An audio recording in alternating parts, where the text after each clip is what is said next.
पाठ 28 अपठित गद्यांश।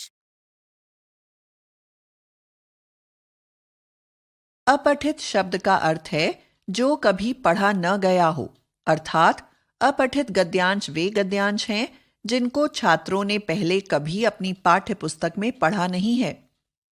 अपठित गद्यांश देकर उस पर बोधन के प्रश्न पूछे जाते हैं। इन प्रश्नों के उत्तर छात्रों को उसी गद्यांश के आधार पर देने होते हैं।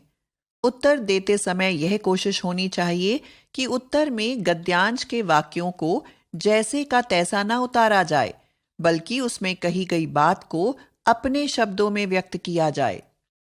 अपठित गद्यांश हल करते समय ध्यान देने योग्य बातें। दिए गए अवतरण को एक दो बार मन में पढ़ें तथा समझने का प्रयास करें। तदुपरांत प्रश्नों को अलग अलग पढ़ें और प्रत्येक प्रश्न के संभावित उत्तर को अवतरण में रेखांकित करें। जब प्रश्नों के उत्तर लिखना प्रारंभ करें तो लेखक द्वारा कही गई बात को सरल एवं स्पष्ट भाषा में छोटे छोटे वाक्यों में व्यक्त करें। जो भी कहना हो कम से कम शब्दों में कहें। यदि शीर्षक देना हो तो किसी रफ पेज पर सोचकर 2-3 शीर्षक लिख लें, फिर उनमें से जो सबसे अधिक उपयुक्त लगे उसे उत्तर के रूप में लिखें। यदि प्रश्नों के उत्तर के लिए विकल्प दिए गए हैं तो जो सबसे अधिक सटीक उत्तर हो उसे टिक करें। उदाहरण, मैं सोचता हूं स्त्रियों के पास एक महान शक्ति सोई हुई पड़ी है। दुनिया की आधी से बड़ी ताकत उनके पास है। आधी इसलिए कहता हूं कि दुनिया में स्त्रियां आधी तो हैं ही, आधी से भी बड़ी इसलिए कि बच्चे उनकी छाया में पलते हैं और वे जैसा चाहें उन बच्चों को परिवर्तित कर सकती हैं। पुरुषों के हाथ में कितनी ही ताकत हो, लेकिन पुरुष भी एक दिन स्त्री की गोद में होता है, वहीं से वह अपनी यात्रा शुरू करता है।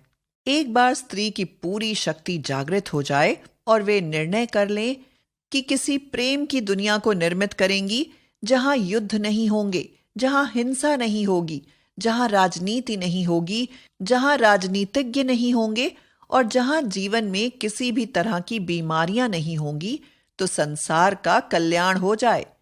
जहां भी प्रेम है, जहां भी करुणा है, जहां भी दया है, वहां स्त्री मौजूद है। इसलिए मैं कहता हूं कि स्त्री के पास आधी से भी ज्यादा बड़ी ताकत है और वह 5000 वर्षों से बिल्कुल सोई हुई या सुप्त पड़ी है। नारी की शक्ति का कोई उपयोग नहीं हो सका है। भविष्य में यह उपयोग हो सकता है। उपयोग होने का एक सूत्र यही है कि स्त्री यह तय कर ले कि उन्हें पुरुषों जैसा नहीं बनना है। उपयुक्त गद्यांश को पढ़कर निम्नलिखित प्रश्नोत्तरों को ध्यान से पढ़िए। क. दुनिया की आधी से अधिक ताकत स्त्रियों के पास किस प्रकार है? उत्तर, जनसंख्या की दृष्टि से विश्व में आधी संख्या तो स्त्रियों की है ही, साथ ही वे मां की भूमिका का निर्वाह भी करती हैं और बच्चे उनके संरक्षण में पलते हैं। स्त्रियां जैसा चाहें उस रूप में उनको बदल सकती हैं। अतः कहा जा सकता है कि आधी से अधिक शक्ति स्त्रियों के पास है। ख. पुरुष एक दिन स्त्री की गोद में होता है, वहीं से वह अपनी यात्रा आरंभ करता है। वाक्य का क्या आशय है?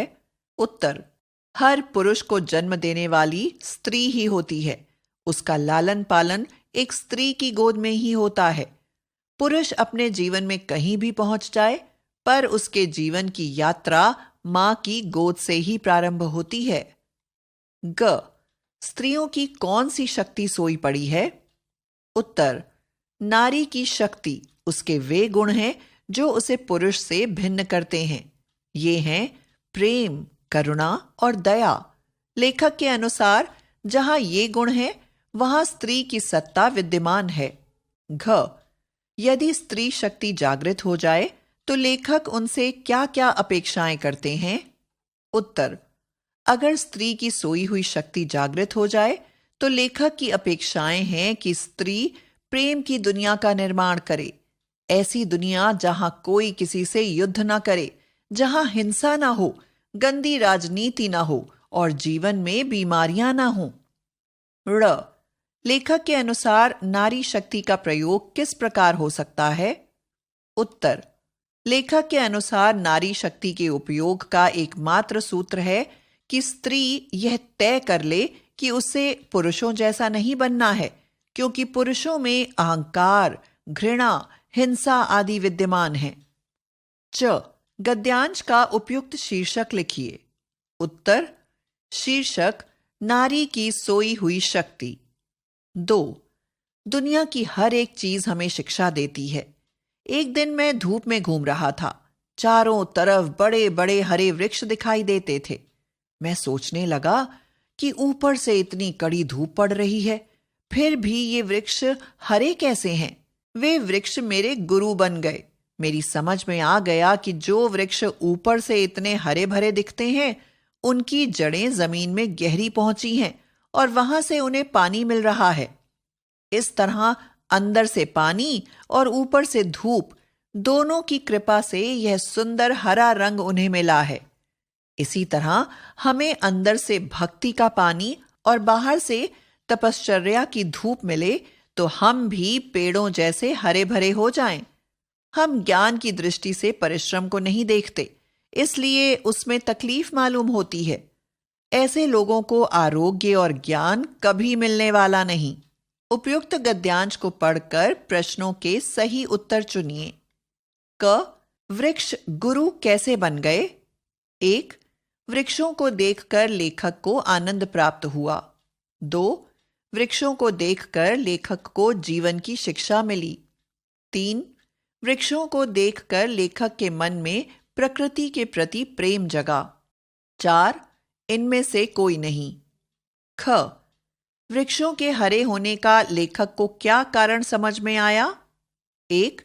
वृक्षों के पत्ते हरे होते हैं। 2. वृक्षों को ऊपर से धूप मिलती है। 3. वृक्षों को जड़ों द्वारा जमीन से पानी मिलता है। 4. ऊपर से धूप और जमीन से पानी मिलता है। ग. हम भी पेड़ों की तरह हरे भरे हो जाएं से लेखक का तात्पर्य है: 1.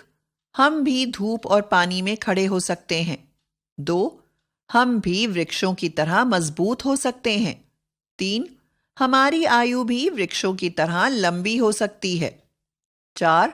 हम भी आनंद और उल्लास से भरा जीवन जी सकते हैं। घ. किस तरह के लोगों को आरोग्य और ज्ञान कभी नहीं मिलता?